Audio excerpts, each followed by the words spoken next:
eso. ¿Cómo que no fue el espíritu que le embarazó? Que no fue así. ¿Cómo? Explíqueme eso. Es que, ¿cómo que el Espíritu Santo tiene miembro viril? No. Entonces, ¿cómo la va a embarazar? ¿Cómo la embarazó entonces? Es que no hay forma de que se entienda. Pero de quedó embarazada. Ok, jovencitas se cansaban, pero tú no ves que mujer de tu juventud era con 13 años. María tenía 13 años. Cuando el ángel Que no se la estaba embarazada. Que María tenía 13 años. 13 años que no estaba embarazada. Porque ya ahí tú puedes ver. Pero ¿cuál es la diferencia entre una virgen y una doncella? Es que la Virgen es la que nunca ha sido tocada. O sea, María ya había sido tocada. Bueno, nosotros no estábamos ahí. Pero según los escritos hay un forcejeo.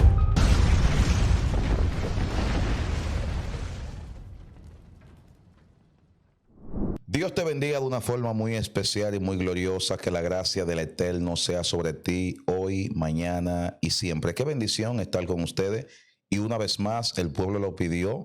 Y aquí está con nosotros el maestro reverendo Rafael Germán. ¿Cómo está, amado? Es un placer estar por aquí en esta segunda entrega.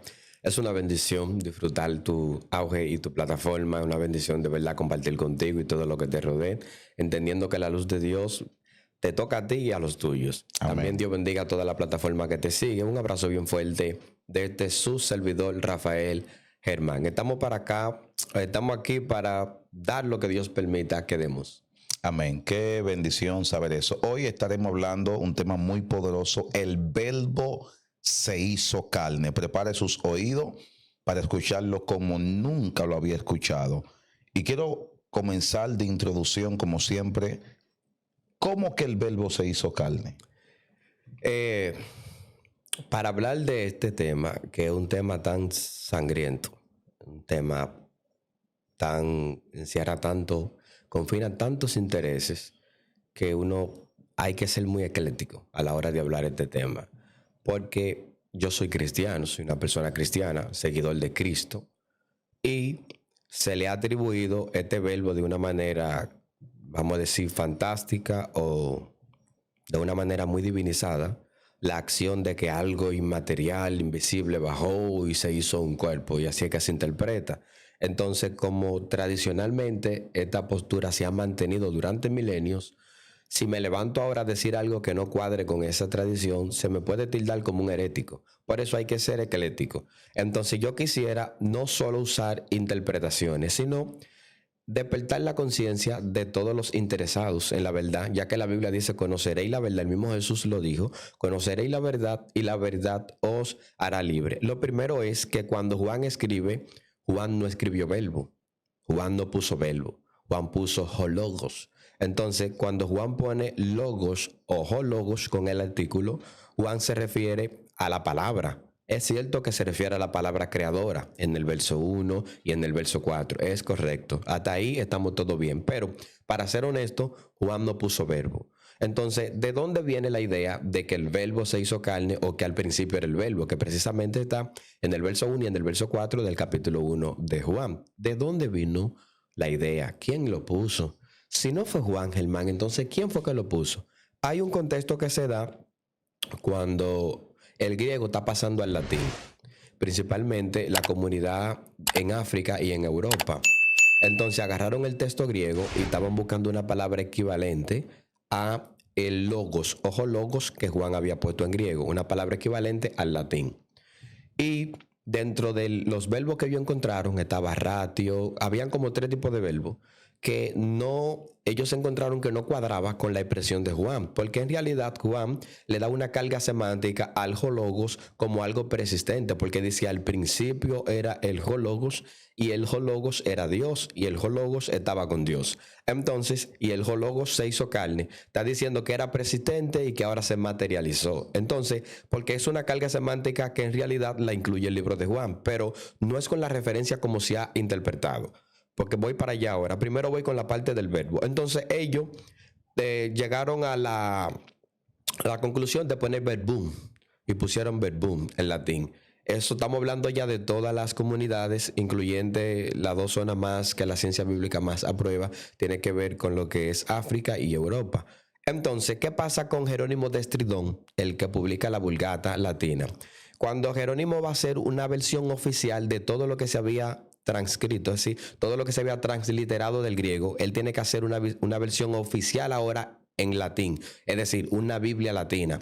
Tiene que recopilar todo esto. Él no quiso meterse en los debates que tenía Tertuliano, Jerónimo no quiso meterse en eso, entonces compila todas las ideas teológicas y pone el mismo verbum. Entonces ya sabemos que Erasmo Rotterdam, Cipriano Valera, Casiodoro de Reina, ellos vienen a transliterar durante el tiempo hasta tener el resultado de la Biblia Reina Valera que nosotros tenemos. Pero ¿de dónde partieron la traducción? Del verbum que se puso en la Vulgata, porque Jerónimo lo dejó así como se había entendido. Él no quiso meterse en debate. Entonces de ahí es que aparece el verbo. Ok, entonces ya sabemos que eso de verbo, el autor del libro de Juan no tenía la intención de ponerlo. Ya hasta ahí estamos claros. Eso de verbo fue una inserción posterior, no porque en los escritos de Juan haya estado colocado eso de verbo, verbum, nada de eso. Otro punto es, la palabra hologos, Juan aparece como 330 veces en el Nuevo Testamento. Y qué extraño es que de las 330 veces que aparece en el Nuevo Testamento, hologos se va a traducir solamente en 2 versículos como verbo. Entonces se va a traducir principalmente en el Evangelio de Juan, en 2 versículos como verbo, cuando Juan usa hologos como 40 veces en su libro. Entonces, si Juan usa hologos como 40 veces, hay que ser serio. Si vamos a transliterar el verbo, el término hologos, si lo vamos a transliterar como verbo, vamos a ser honestos. Si Juan lo mencionó 40 veces, entonces 40 veces vamos a poner verbo, pero no. Entonces hay una intención a distinguir lo que Juan no tuvo en principio. Juan no quiso distinguir, Juan usó hologos simplemente, con una carga semántica que la vamos a tratar al pasito, porque este tema tengo que ser cauteloso. Entonces, si Juan usa hologos como 40 veces, ¿por qué nada más 2 veces se le va a traducir como verbo? No, ya ahí muestra la intención de aquellos cristianos primitivos y cómo Jerónimo lo instauró de esa manera en la Biblia cuando la lanzó a la Vulgata. Está bien hasta ahí. Otro punto.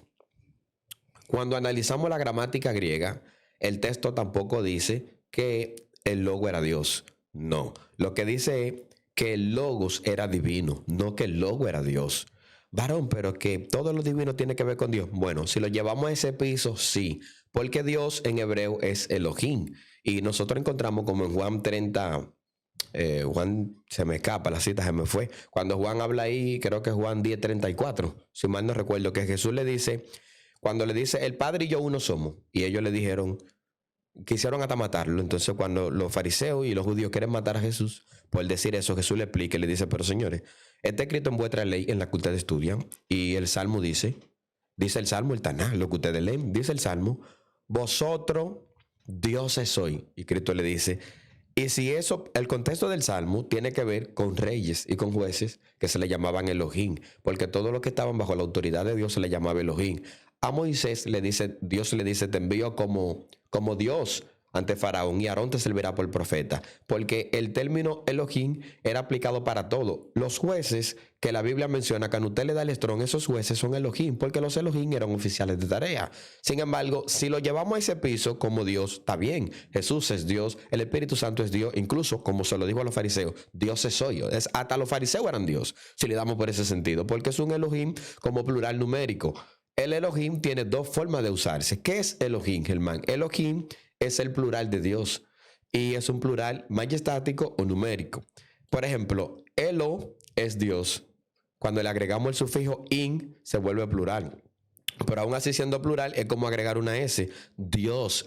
Pero lo que para nosotros es dioses y Dios como distinción no está marcado. Es un solo término que se usa para ambas cosas en hebreo, Elohim.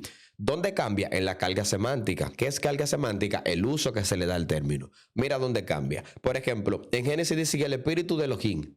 Ya sabemos que está hablando al plural majestático, porque todos los poderes se reúnen en él.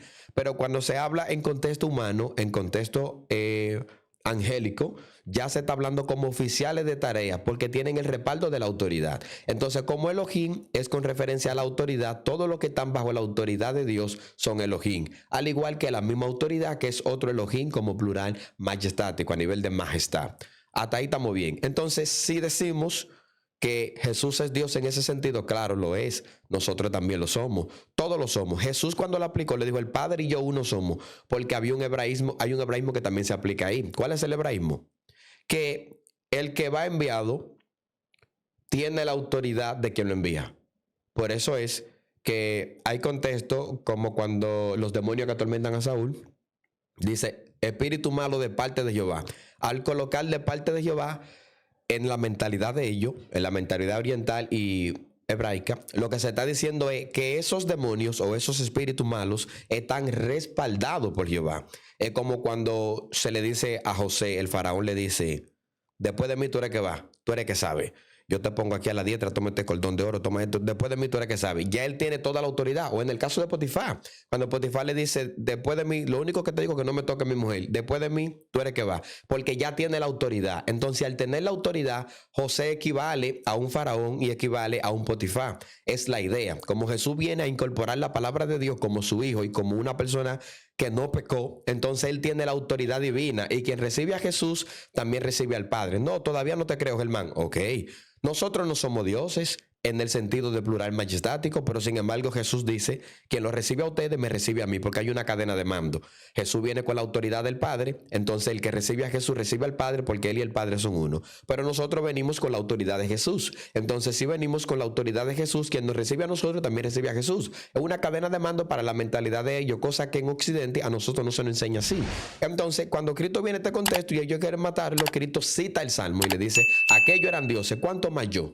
Si aquellos cometieron infracciones, ¿cuánto más yo que ante ustedes soy injusto? Porque ustedes están viendo mis obras, yo no soy como ustedes, no soy hipócrita. Entonces ese es el contexto. Ok, entonces vamos a la gramática para entender por qué logos tiene que ver que el logo era divino. Hay un verbo que se usa ahí en griego que es nominal y es el verbo, es similar a esti y eimi. Son verbos similares griegos que se usan como nominal, es decir, para describir, para dar la cualidad, no para indicar una acción. Es como un verbo puente que unifica. Si yo voy a decir, por ejemplo, Jofilo, ahí se me fue la otra parte de cualificar. Si yo voy a decir Jofilo, que es como amigo, yo voy a decir Jofilo, el amigo, y decir una cualidad en griego como Jofiloteos, por decir así. Es decir, el amigo es Dios.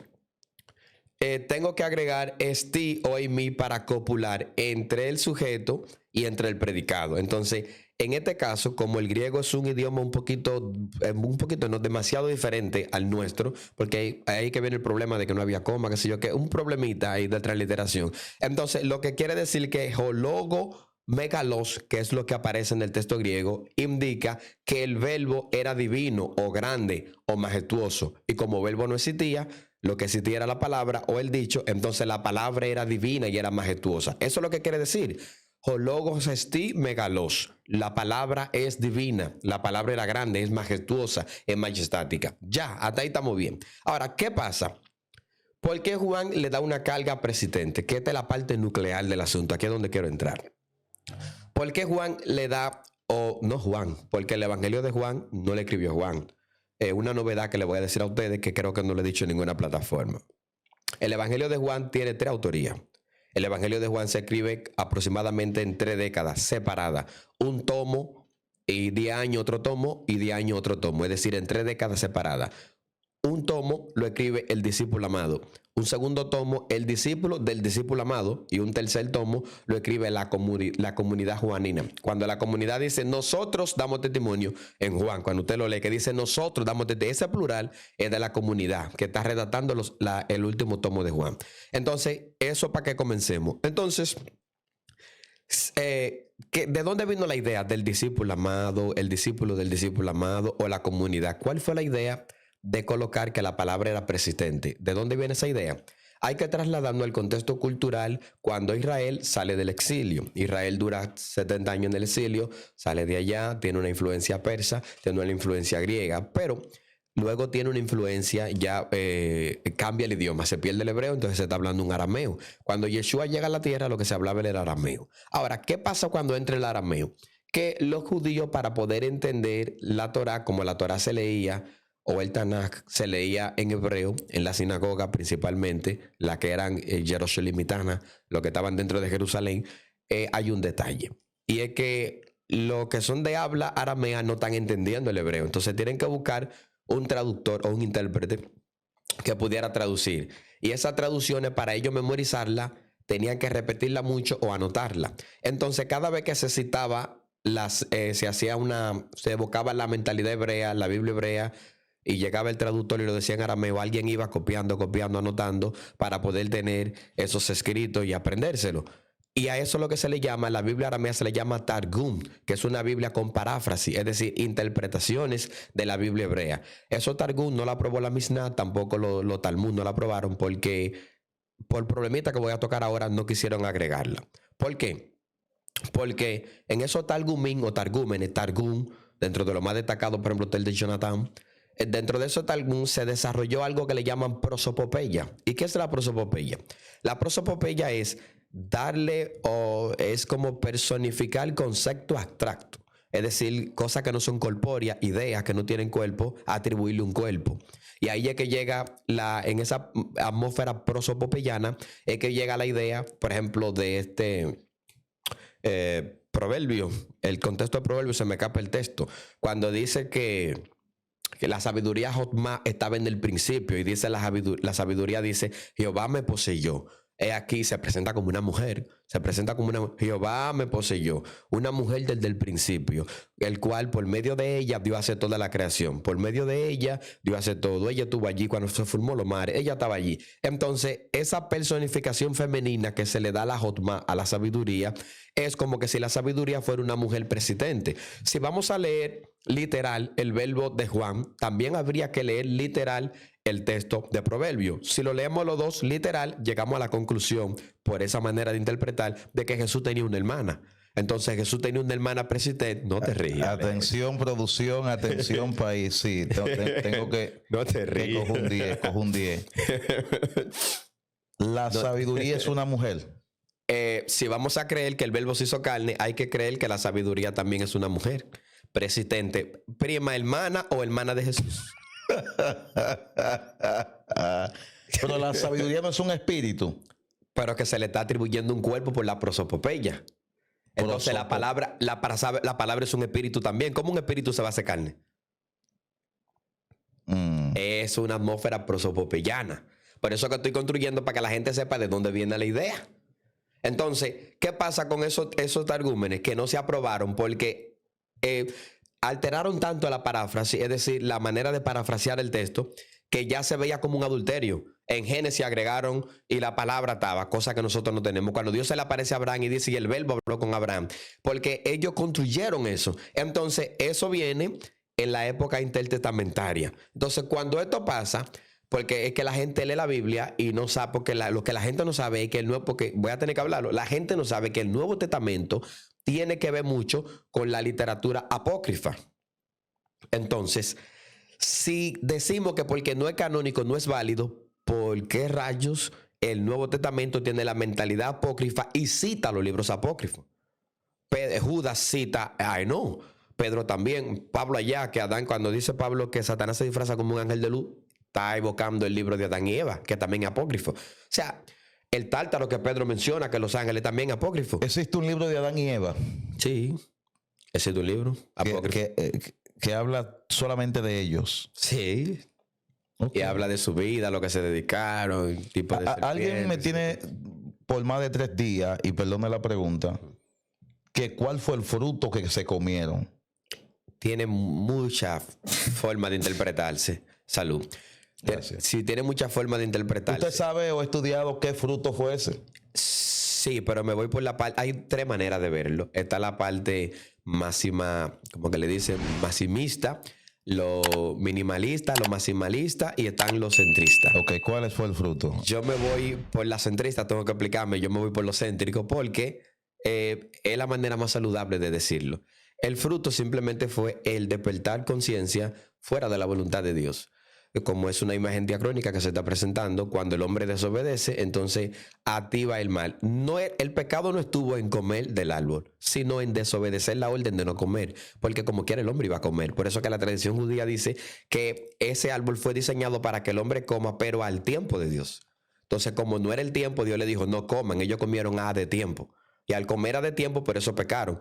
Varón, ¿cómo usted comprueba eso? Porque en la mentalidad judía, el árbol del bien y el mal es la misma palabra, o en el idioma de ellos es la Torá. Entonces, por eso que lo vemos, el contexto de Deuteronomio 30:15. Dice, pongo delante de ti el bien y el mal, la vida y la muerte. Si escuchas mi palabra vivirás, si no le escuchas morirás. La bendición y la maldición puse. ¿Qué fue lo que puso? El pacto toraico, la Torá.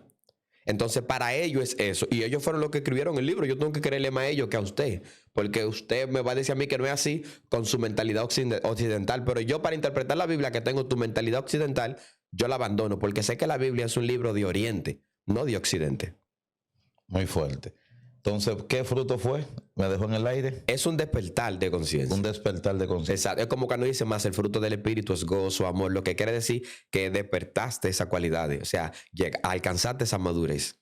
Sí. Ok, seguimos con el verbo. Entonces, sí, el verbo, me quedé por la parte de la gramática, que no, estoy en lo targum.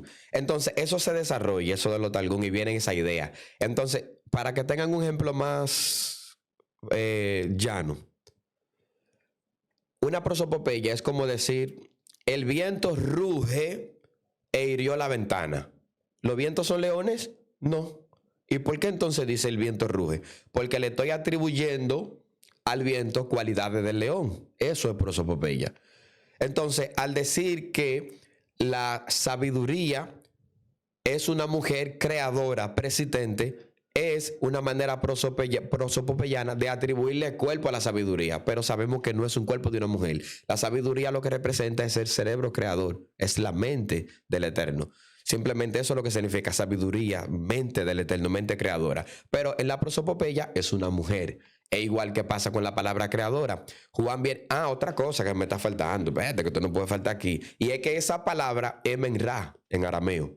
Y por eso es que los targúmenes o los targumín, el targum habla de la menra como una menra creadora que se hace cuerpo. Eso aparece en los libros apócrifos, eso aparece en el Talmud, en toda la literatura. Hay muchas referencias en los diferentes géneros de la literatura intertestamentaria que hablan de esa menra que se hace carne. Entonces, ¿es un accidente o es algo novedoso del escritor de Juan que se escribe en el 90 mencionar cosas que ya existían desde 2 siglos antes de Cristo hasta todavía todo ese tiempo transcurriendo de la era común? ¿Es una novedad de Juan independiente? No, es una literatura que ya existía y la comunidad de Juan está replicando lo que ya existía. Sin embargo, por eso es que Juan no pone verbo, pone menra, palabra creadora, lo que puso en griego como hologos. Entonces nosotros es que estamos creyendo más en Jerónimo de Tridón, en Tertuliano y en aquellos cristianos que pusieron verbo, y estamos diciendo que el verbo era persistente porque no entendemos la literatura prosopopeyana. Por eso es una prosopopeya.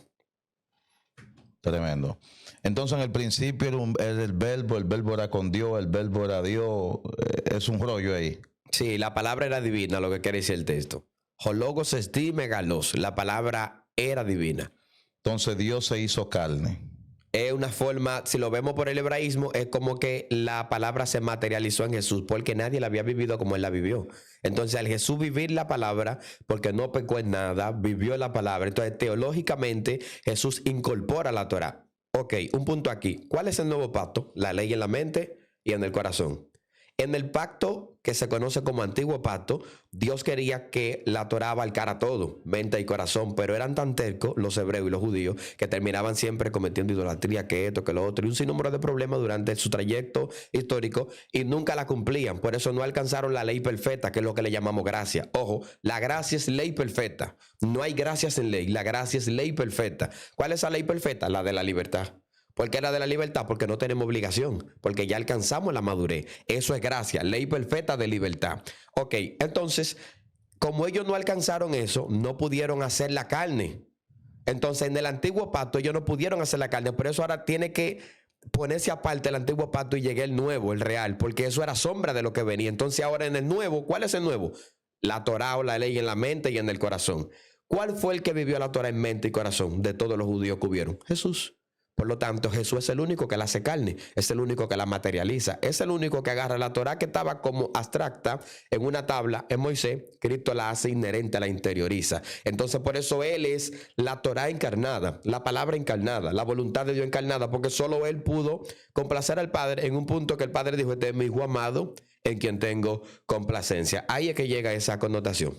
Eso es un misterio muy fuerte. ¿Cómo usted, amado maestro, me explica que una mujer queda embarazada sin que varón la toque.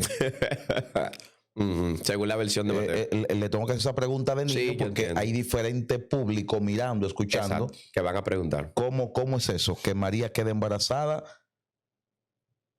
por el Espíritu. Sí. Ya que estamos hablando de la encarnación, encaja ahí. Sí, yo entiendo. No, y que cualquiera puede decir, sí, pues entonces explícame lo de Mateo. Porque como el geólogo estamos hablando a nivel de Juan, pero vamos a entrar a Mateo. ¿Qué pasa con Mateo? Los 4 evangelios son 4 buenas noticias dirigidas a comunidades. ¿Por quiénes? No se sabe. La ciencia bíblica descarta los 4 que se le dan atribuciones, Papías de Hierápolis y todo ello, que dice que fue Mateo, que fue Marco, que fue Lucas, que fue Juan.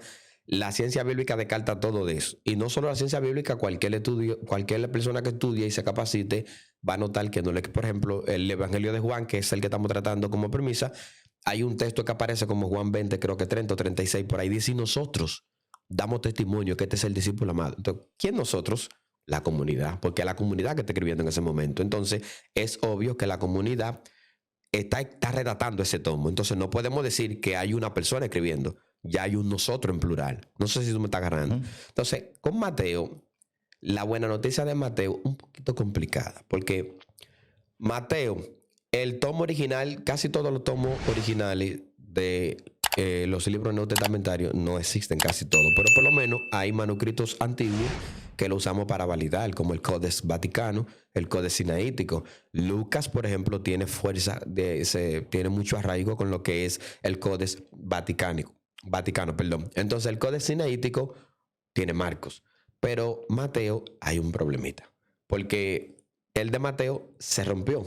Entonces, lo que habían era trozos de los originales y muchas copias.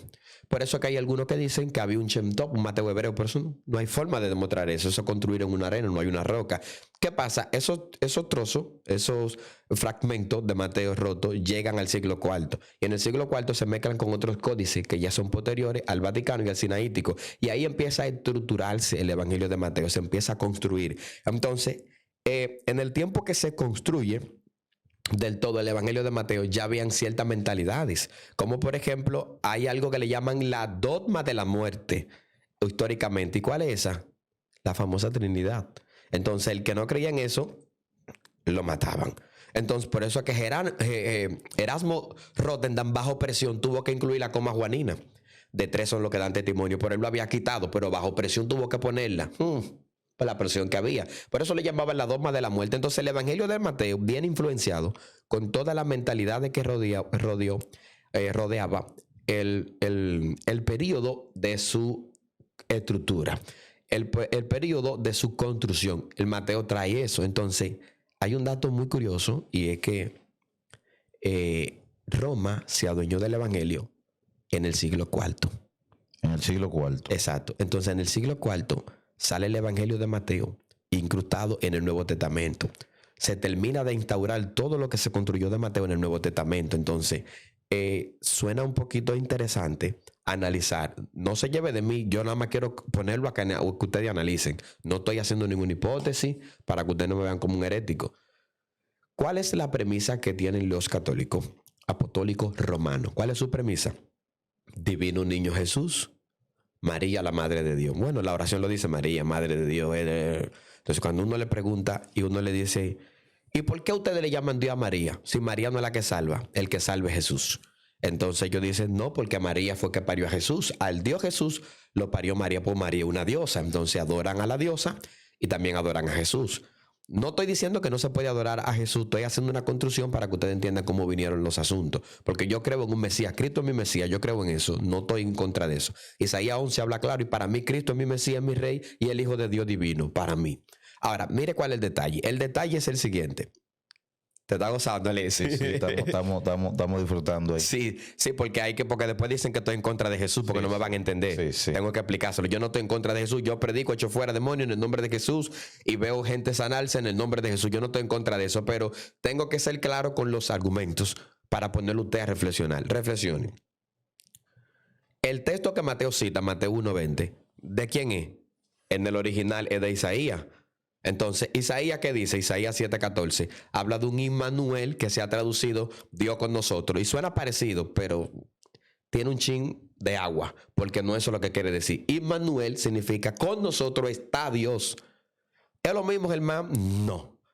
Suena como lo mismo, pero hay un poquito de levadura, porque el con nosotros está Dios aplica con el contexto, por lo cual se le dijo la señal a Acaz cuando estaba en el acueducto, que Isaías se lo dice. Sin embargo, Immanuel, Dios con nosotros, como que tambalea un poquito más. Entonces no es lo mismo decir con nosotros está Dios que Dios con nosotros, como que ya ahí va cambiando la frase. ¿Cuál es la diferencia? Que Dios, con nosotros está Dios.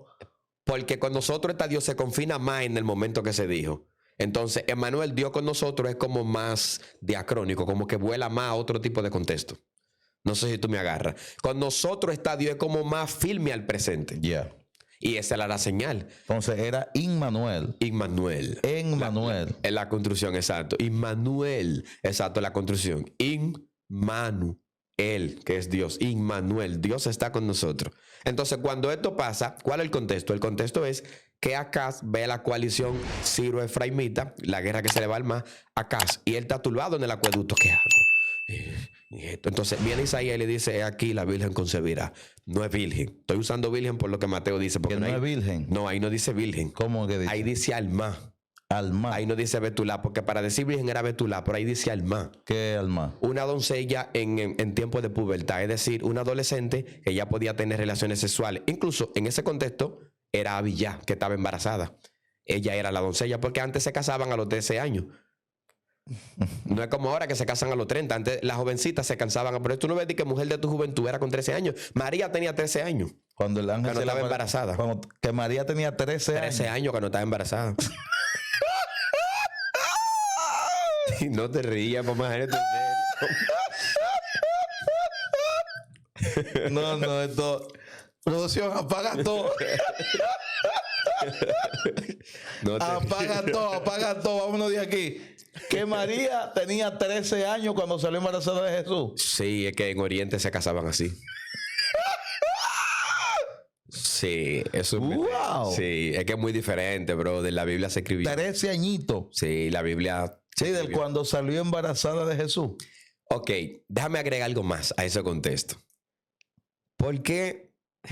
Ay, papá. ¿Por qué vemos que hay descontrol hormonal en la jovencita y los jovencitos cuando ya están en esa edad de pubertad, en esa conciencia sexual? Vemos que se descontrola. Los jóvenes empiezan a jalarse esto, las jovencitas empiezan a tocarse, ya quieren probar. ¿Por qué? Sí, pero espérate. Pero espérate, líder, porque espérate. Pero en la película presentan una María mayor, una María. Que la película es una firma constructa. Esos son personajes que están haciendo papeles. Dios embarazó una menor. Es que el contexto no es que Dios embarazó. Eso no es el contexto. Eso no es el contexto. No el contexto, que Dios embarazó una menor. No es lo que se ha enseñado, pero ese no es el contexto. Realmente no lo es. No lo es. Entonces María tenía 13 añitos. Exacto. Entonces cuando Mateo dice virgen, no era una virgen. Porque ya ahí tú puedes ver. Pero ¿cuál es la diferencia entre una virgen y una doncella? Es que la virgen es la que nunca ha sido tocada. O sea, María ya había sido tocada. Bueno, nosotros no estábamos ahí.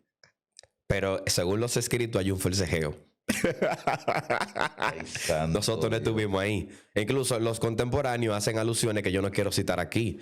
El Talmud 76 ya, pero yo no quiero darle fuerza al Talmud. Bíblicamente nosotros no estábamos ahí, no tenemos cómo comprobar eso.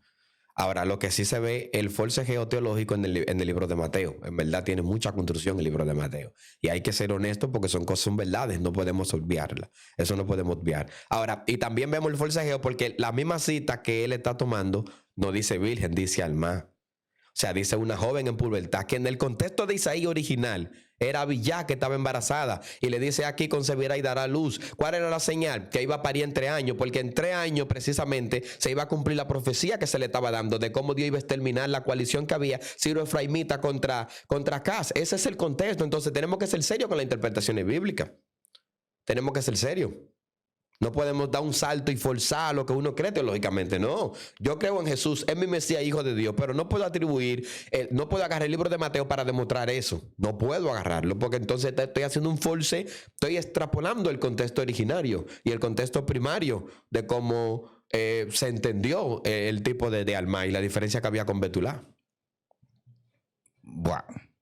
Entonces, hábleme cómo usted entiende y ve el tema de que la sombra del Altísimo le embaraza.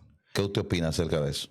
Es como la manera de poder argumentar la idea teológica en el siglo que se construye en Mateo, para poder presentar lo que ellos quieren presentar y lo que quieren hacer entender. Entonces ponen que la sombra vino. Y fíjate que esa sombra es tan concatena tanta con la coma juanina, que la coma juanina, lo que leen se van a dar cuenta, porque hay gente que no sabe en Juan 3:16 y quizás no van a entender lo que es una coma juanina, pero la coma juanina es la famosa que aparece como en 1 de Juan 5:8, que dice 3 son los que dan testimonio, que eso se sabe que Erasmo tuvo que saltar alguna cosita. Entonces concatena mucho porque dice que Cristo vino mediante agua, y cuando dice mediante agua, que usted le da el strong y analiza, esa mediante agua es como una nube lluviosa, es decir, una nube lluviosa, que es precisamente el paralelismo de la sombra del Altísimo, una nube, una sombra lloviendo que embaraza a María. Es la construcción, porque lo mismo que influyó con 1 de Juan 5:8 para allá, por la cita, que no recuerdo, no sé si estoy fallando, lo mismo que influyó con la coma juanina es lo mismo que influye con Mateo, que es la misma dogma trinitaria.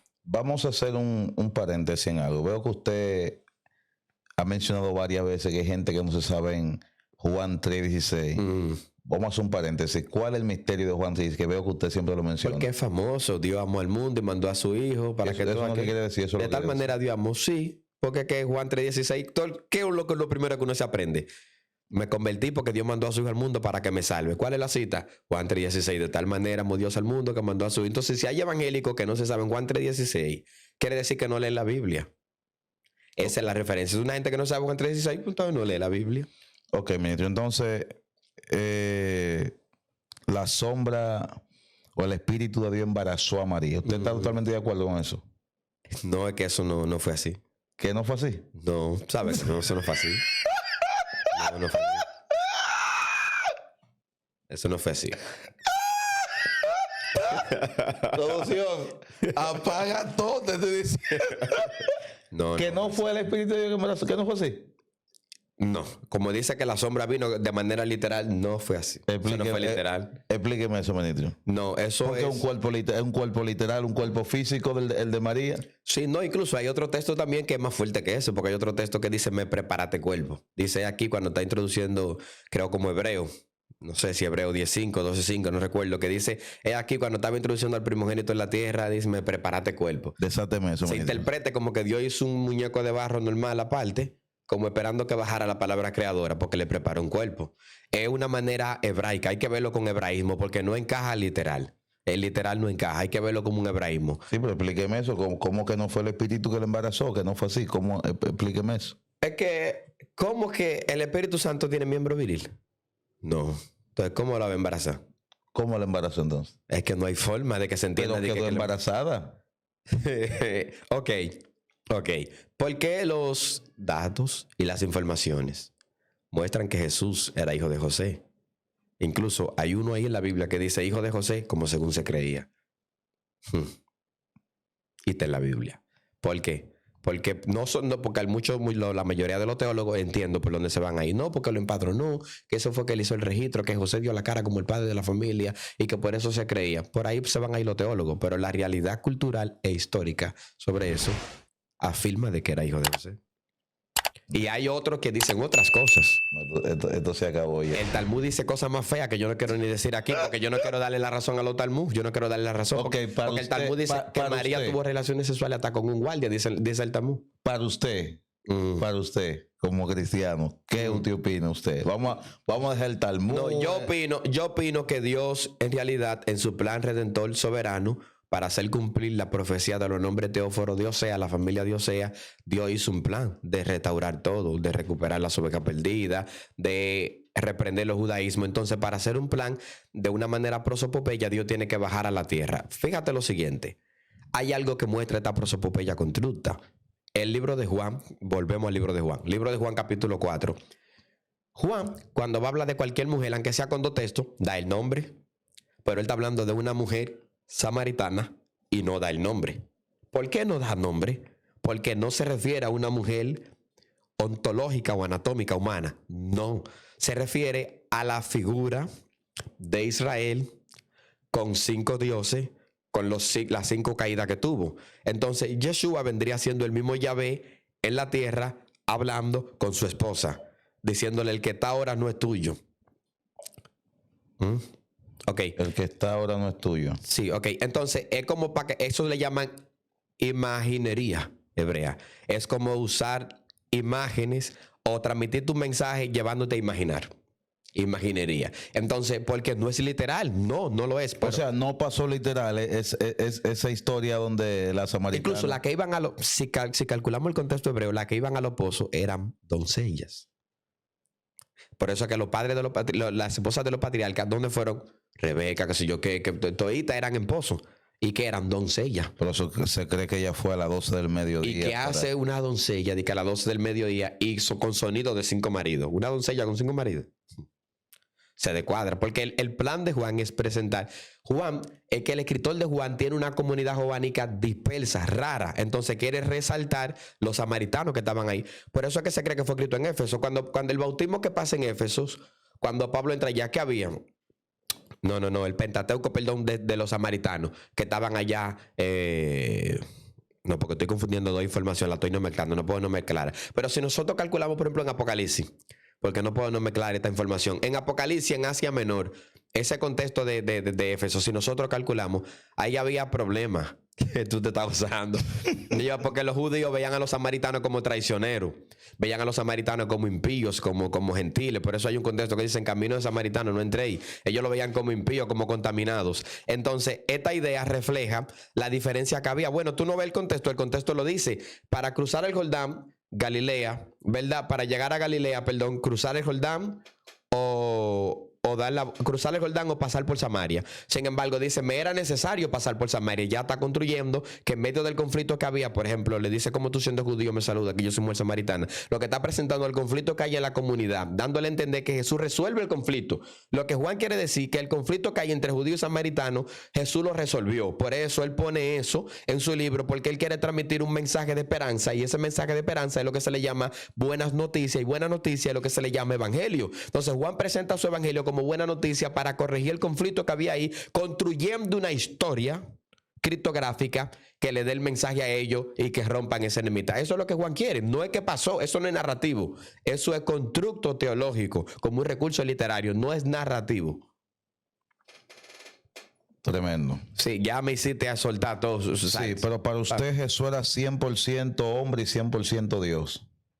100% Dios como un Elohim de tarea. Sí. Incluso nosotros, por medio de él, también somos Dios. Que nosotros Tú y yo somos dioses. Sí. Tú y yo somos dioses, somos Elohim de tarea. Suena duro para una mentalidad occidental que no entiende. Que somos dioses. Sí, porque estamos bajo la autoridad de Jesús. Somos dioses. Quien nos recibe a nosotros, lo recibe a él. Producción. Sí, ese es el contexto. Por eso que te dije ahorita, que Jesús cita el Salmo: Dioses soy. ¿Y a quién se lo dice? A los fariseos. Y le dice: si eso fue de ustedes, de la ley que ustedes leen, ¿cuánto más yo? O sea, Jesús está diciendo: yo soy un Dios mayor que ustedes. Entonces, para usted Jesús fue, repito, 100% Dios y 100% carne. Lo que pasa es que la mentalidad occidental separa las dos cosas. Porque la mentalidad occidental separa que 100% Dios es algo con alas. Es algo con alas, es algo que brilla, es algo que resplandece. Eso es lo que yo entiendo en la mentalidad occidental. Lo que ellos no saben que Elohim y Dios es un oficial bajo la autoridad del Insof, el infinito, el Elión. Eso es lo que ellos no saben. Entonces, la respuesta está con los hebreos, no con la mentalidad nuestra, porque no vamos a encontrar una convergencia en nuestra mentalidad. No hay forma. Tiene que ser la mentalidad de ellos obligado.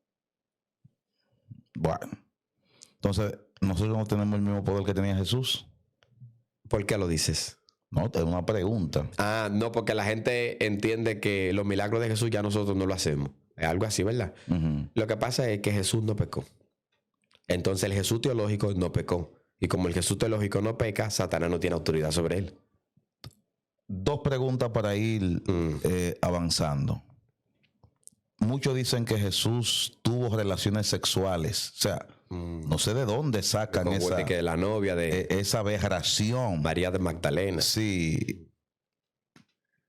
Incluso algunos piensan que eso en su pubertad también se masturbó. Entonces son cosas que me da hasta miedo a mí mencionar. Sí, y es un poquito... Eso a mí me da miedo y temblor. Sí, hay que ser respetuoso. Pero no sé cómo hay gente que tiene la gallardía de decir que Jesús estuvo con María Magdalena. ¿Qué usted opina acerca de esto? No, yo creo que pudiera sonar un poquito aberrante eso, porque no creo que un cristiano debería de tomar eso así como a la ligera. Tú sabes que teológicamente se ha demostrado que Jesús no pecó. Entonces, si nosotros somos cristianos, no podemos usar ese tipo de conclusión.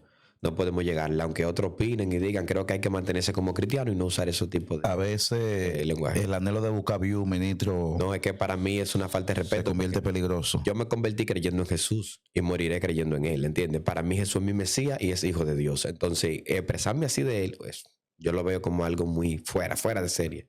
No tengo palabras para decir cómo se ve, eso es horrible. Ok, para culminar, quiero preguntarle, ¿quién es Jesús para usted? Jesús es mi Mesías, mi libertador.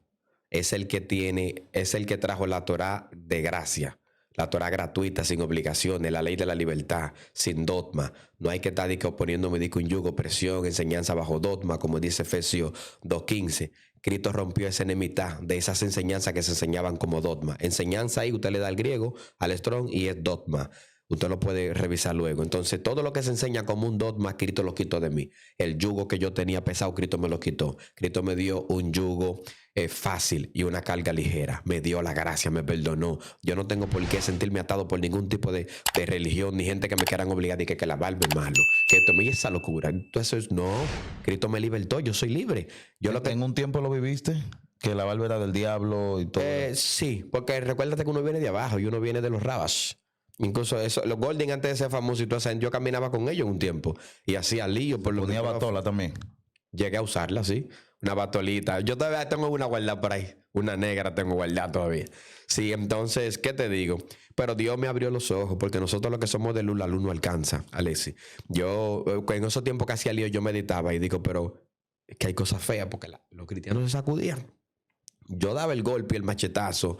Una vez le di a uno en una actividad, que eso fue una concentración en Jaina, había muchísima gente en Jaina, y lo golpeé. Y después de que me sacudo y le doy directo, denunciándolo directo, todo el mundo sacudió y los demonios cayendo. Y yo sabía que lo que estaba haciendo era personal contra él, y aún así como que era la unción respaldó, porque Dios le dijo a Moisés, háblale a la peña. Y Moisés la golpeó, y como que era la peña botó agua. Porque ya hay una autoridad. Cuando Dios te llama, ya hay un diseño. Entonces, ese diseño es peligroso, porque cuando tú lo usas fuera de la voluntad de Dios, ves resultado, y tú crees que el resultado es una aprobación, y no lo es. Entonces, yo fui meditando y digo, ¿cómo si la Biblia dice, la regla de oro es, lo que tú no quieras que te hagan a ti, no se lo haga al otro? Digo, sí, yo no quiero que me hagan eso a mí, porque yo... Entonces fui despertando conciencia hasta que abrí los ojos y después me fui y cuando me metí en la Biblia fue que me di cuenta que ni la joya es pecado, como yo decía, ni la barba es pecado, porque yo atacaba todo eso. Para mí una mujer con arete era el mismo diablo. Yo veo una mujer con arete, digo, me salió el diablo. Y llegó Anaísa. Era así que yo lo veía. Pero ya conociendo las escrituras, veo que no es como se enseña. Incluso Dios es el dueño del oro y la plata. El arca del pacto se hizo con joya. Se decoró con oro por dentro y por fuera con joya. La ropa, el pectoral de los sacerdotes también fue con esa joya, con esos zarcillos que ellos se quitaron. Entonces, de alguna manera u otra, si con el oro se construye un becerro, también se construye ropa sacerdotales y el arca del pacto, donde habita la presencia. El problema no es tener el oro, sino el corazón que se incline. Si se inclina al bien, está correcto. Si se inclina al mal, entonces sí hay que quitárselo. Sería bueno en la próxima visita suya que hablemos... La joya, mira, producción haciendo que sí, la joya es pecado, los aretes son pecado. Profundizar ahí en su próxima visita muy fuerte, porque hay gente que creen que una cadena porque tengo una cadena es del diablo, esto es del diablo. Cuando el diablo ni siquiera existía en esos tiempos. Como yo puedo tener una cadenita de oro, ministro. No es pecado que tú la uses. No es pecado. Yo no puedo decir que es pecado que tú la uses. Ahora sí, porque como te digo, el pecado vendría cuando el corazón se inclina. Hay gente que lo usan para demostrar que ellos quizás tienen dinero o lujo. Entonces, las hijas de Sión tenían prenda y tenían todo. No había problema hasta que se sublevaron. O sea, el tema es cuando yo lo hago con otra intención. Cuando te atrapa la vanidad, Dios te guarde. Si es que me gusta, no hay problema. Me gusta y ya. Si tu corazón no se inclina al mal, tú usando las cadenas, no hay pecado. Lo que pasa es que la mayoría que usan cadenas siempre se inclinan a algo. quiero exhibir esto que yo tengo, quiero llamar la atención de fulana para que vea. Siempre hay una inclinación. Entonces ya es su propia conciencia que lo juzgaría, porque bíblicamente no puedo decir que porque una persona tenga una cadena está en pecado. No tengo forma. Todo depende a dónde se inclina el corazón. El corazón, exacto, Ya. el corazón. No, me la pongo porque me gusta y ya. Ahí no hay problema. Pero ya cuando yo quiero... Yo por lo menos no uso nada de eso. Ok. Yo por lo menos. Y el anillo de graduación, pienso usarlo. Solamente el anillo de Yo graduación. me voy a poner un bling bling, ministro. De lo que tiene 50 Cent. Un bling bling ahí. Y con un asunto que diga CCD. Medallón. CCD. Muy fuerte. Ministro, gracias por estar con nosotros. Gracias por venir. Y quiero que usted, mirando su cámara, haga una oración. Santo sea Jesús. Por todo lo que nos están mirando. Dios eterno, Padre bueno. Dios infinito e Insof, Eloa. Te exaltamos, te glorificamos, te damos gloria. Hemos, Padre, impartido esta charla esperando que sea de bendición para toda la audiencia. Si alguien no comprende, ayúdale. Envía esas ramificaciones que llegan de tu séptulo divino, de esos rúas. Envía el de entendimiento y de sabiduría para que ellos puedan comprender, Señor, lo que se ha dicho y que por lo menos se dediquen a investigar antes de hacer una apologética o empiecen a refutar. Bendícenos a todos. Permite, Señor, que esas vidas que están atadas salgan de esa esclavitud. Alcánzale con la gracia de tu Hijo Yeshua, que ellos puedan ser alcanzados con este evangelio, que puedan arrepentirse, reconocer su pecado y alcanzar la salvación redentora que está registrada, Padre, como la sangre de tu Hijo derramada en la cruz del Calvario. En el nombre de Jesús. Amén y amén. ¿Cuál es su número de teléfono y cómo pueden seguirlo en sus redes? Mire su cámara y... Más 1-809-658-3070, Rafael Germán. Tenemos un canalcito nuevo que tenemos por ahí de estudio llamado La Verdad Siempre Reina, que también lo pueden seguir, que lo creé prácticamente para esto. También, bueno, había hablado con el muchacho y le dije que no sabía cuál de los dos iba a subir primero, no sé, pero por si acaso lo sube antes. También hay un taller que viene, el nuevo taller que viene ahora, con el tema del matrimonio, los demonios, esos de infierno, que los atavíos, todas esas cosas. Hay como 8 temas especiales que vamos a impartir. Si está interesado en aprender, también puede escribir, que estamos dando esos talleres a nivel académico, es decir, no son teologías dogmáticas que se enseñan en la mayoría de las iglesias, no, es preparaciones universitarias, académicas. Así que ya ustedes saben.